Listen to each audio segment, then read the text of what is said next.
తరువాత రాశి కర్కాటక రాశి. కర్కాటక రాశి వారికి ఫిబ్రవరి నెలలో ఏ విధంగా ఉండబోతుందో గురువుగారి మాటల ద్వారా తెలుసుకుందాం. 2025 ఫిబ్రవరి నెల 4వ రాశి కర్కాటక రాశి. ఈ ఫిబ్రవరి నెలలో ఈ రాశి ఎట్లా ఉంటుంది? కర్కటస్య నిశాకర. కర్కాటక రాశికి అధిపతి చంద్రుడు. సరే, ఈ కర్కాటక రాశి ఎట్లాంటిది? ఇందాక వృషభ రాశి చెప్పుకున్నాం, మిథున రాశి అది పెద్దగా చెప్పలేదనుకోండి. అయితే బాగా గొప్ప రాశులు మాత్రం తప్పనిసరిగా వివరించి చెప్పకపోతే నాకు తప్పు అవుతుంది కాబట్టి చెబుతున్నాను. ఈ కర్కాటక రాశికి చంద్రుడు అధిపతి. ఎందుకంటే నవగ్రహాల మొత్తంలో సూర్య చంద్రుడు ప్రధానమైన గ్రహాలు. మరి పూర్ణ చంద్రుడు ఉంటే ఎంత ఆనందంగా ఉంటాం. ముందు వివాహమైన కొత్త దంపతులు ఆ పూర్ణ చంద్రుడి దగ్గర కూర్చుంటారు, బయట వివాహం చేస్తారు, ఎంతో చల్లగా ఉంటుంది. అందులో రాబోయే 14వ తారీఖు ప్రేమికుల యొక్క రోజు కాబట్టి మరి ఈ చంద్రుడు చాలా విశేషమైనటువంటి వాడు, చల్లదనాన్ని ఇచ్చేటువంటి వాడు. అటువంటి రాశి కర్కాటక రాశి. మరి పునర్వసు నక్షత్రం 3వ పాదం వరకు మిథున రాశి, పునర్వసు నక్షత్రం 4వ పాదం నుంచి కర్కాటక రాశి. రామచంద్రమూర్తి త్రేతాయుగంలో పునర్వసు నక్షత్రం 4వ పాదం కర్కాటక రాశిలో పుట్టాడు. ఆ కర్కాటక రాశి చాలా విశేషమైంది. చంద్రుడే విశేషమైన జాతకం.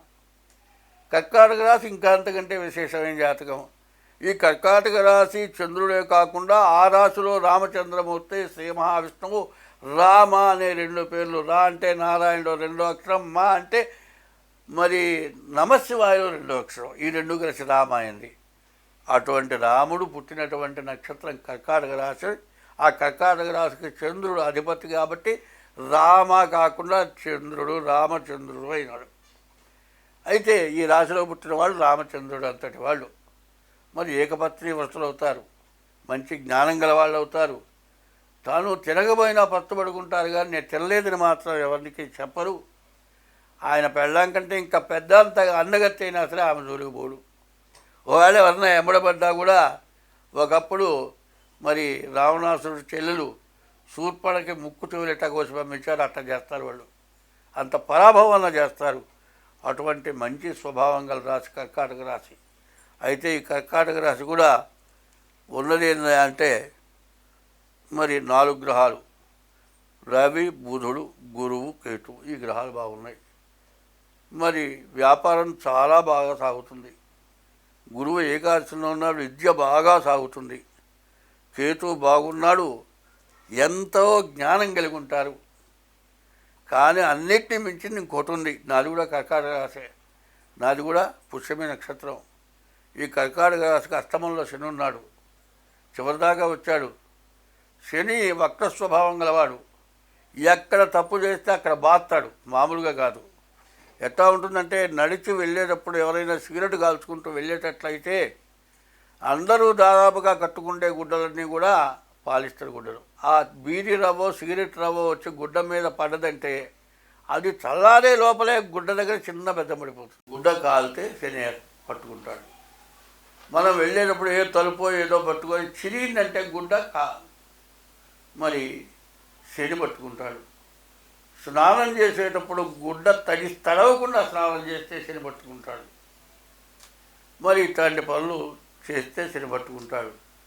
అందులో ఈ శని పట్టుకోవడంలో విశేషం ఏంటంటే, సూర్యపుత్రో యమశ్చ సహా, సూర్యుడు కుమారుడు శని. మానవుడై పుట్టినవాడు ఎవడైనా సరే సూర్యోదయానికి ముందు నిద్ర లేవాలి. సూర్యోదయం అయిన తర్వాత నిద్ర పడకూడదు.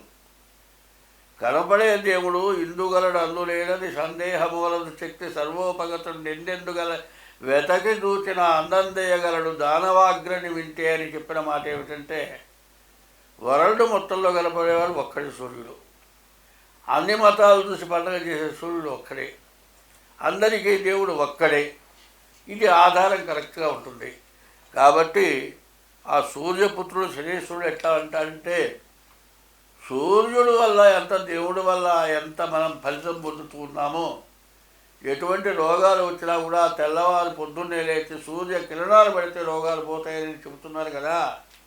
అటువంటి సూర్యుడు ఉదయించక ముందు లేచి సూర్యుడు నమస్కారం చేయాలి. అటువంటి పని చేయకుండా ఈ కర్కాటక రాశి వాళ్ళు శని అష్టమంలో ఉన్నాడు, ప్రాణకంటకుడు. ఆయన ఎవరు? సూర్యుడు కుమారుడు.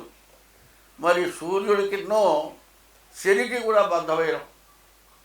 మరి ఈయనకి విలువ ఆయన ఇల్లు ఏమో సింహరాశి, సూర్యుడు ఇల్లు సింహరాశి, శని ఇల్లు కుంభరాశి, మకర కుంభరాశులు. ఈ కుంభరాశి స్వక్షేత్రం కాబట్టి మరి కర్కాటక రాశి వాళ్ళని బాగా ఇబ్బంది పెట్టచ్చు. ఈ శని 30వ తారీఖు మారుతున్నాడని మాత్రం తొందరపడద్దు. వక్రగమనం వెనక్కి చూసేటువంటి లక్షణాలు ఉన్నాయి. ముందు పోతూ పోతూ దొంగ చూపు చూస్తాడు. ఈ గాడిద ఉంటుంది, గుర్రం కాదు కానీ గాడిద మీద ఎక్కితే కింద పడేసి కాలుతో ఒక్క తన్ను తన్నిందంటే 3 రోజులు గిరిగాలు తన్నుకొని వస్తాడు. గాడిద వెనకాలతో దంతుంది, అట్లా దంతాడు శని. చివరి దశలోకి వచ్చాడు కదా అని అశ్రద్ధ చేయొద్దు. ఎందుకంటే చివరి రోజుల్లో కూడా శనిని పూజించండి. ఈ రాశి వాళ్లకు గురువు, శుక్రుడు, కేతువు, రవి, బుధుడు వీళ్ళు బాగున్నారు. మిగతా గ్రహాలు బాగాలేరు. అది రాశి వరకే, 25 వంతులే. కాబట్టి ఈ కర్కాటక రాశి వాళ్ళు చాలా జాగ్రత్త పడాలి. రాబోయే రోజుల్లో మళ్ళీ అష్టమానికి రాహు రాబోతున్నాడు. కాబట్టి వీళ్ళ జాతకాలు చాలా జాగ్రత్తగా ఉండటం మంచిది. అయితే వీళ్ళు పూర్వజన్మ పుణ్యం చేసుకున్నారు కాబట్టి నాబోటి వారు చెప్పే మాటలు మాత్రం బాగా గుర్తుపెట్టుకొని జాగ్రత్త పడతారు.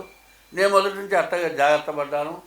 డబ్బుల కోసం జాగ్రత్త పడ్డా, ఎవరితోనైనా మంచిగా బతకటానికి, కష్టం వచ్చిన వాళ్ళకి సహాయం పడటానికి.